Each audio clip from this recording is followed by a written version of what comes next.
ছোট থেকে বড়, নারী থেকে পুরুষ, বন্ধু থেকে শত্রু, সবার সাথে সুন্দর আচরণ করতেন। এবং তার এই চমৎকার আচরণে মুগ্ধ হয়ে তার অনেক শত্রু মুহূর্তে তার বন্ধুতে পরিণত হয়েছে। বিষ্ণু ইসা ইসলামের কাছে যখন কোনো শিশু নিয়ে আসা হতো, তিনি তাহনিক করতেন। হাদিসে এসেছে, সিরায় এসেছে। তাহনিক কি? খেজুর চিবিয়ে খেজুরের মিষ্টি রস লালাসহ বাচ্চার মুখে লাগিয়ে দিতেন।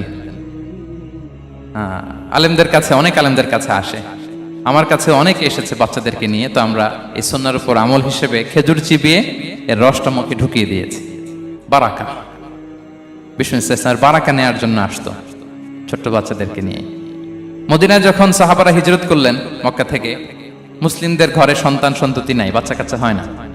ইহুদিরা টিটকারি করে, এই তো মুসলমানদের সন্তান নাই।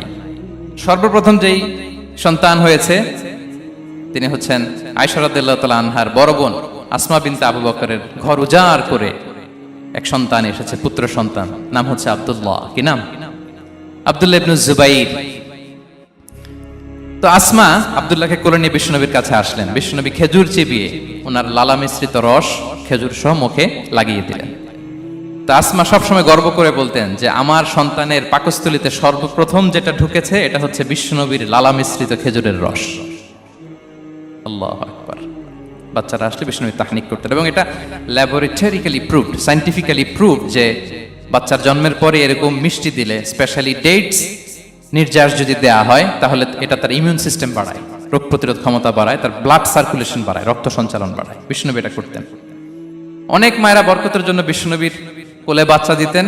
অনেক বাচ্চা বিষ্ণুনবীর কোলেই পেশাব করেছে, হাদিস সাক্ষী।